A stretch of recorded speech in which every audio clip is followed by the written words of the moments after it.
You don't have to wander parking lots anymore. Your phone already remembers where you parked. Most people just never turned it on. If you're on iPhone, open Maps and tap your location icon.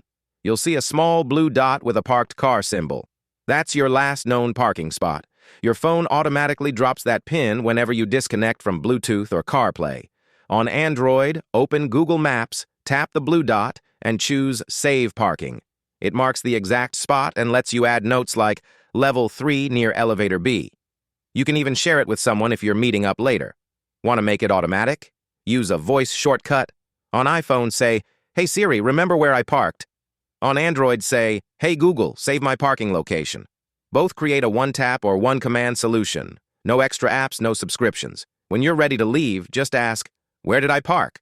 And it'll guide you right back to your car. This works great for airports, stadiums, or city streets. Anywhere parking is chaos. You already have the feature. You just didn't know it existed. This is HackStack. Fast, simple hacks that actually work.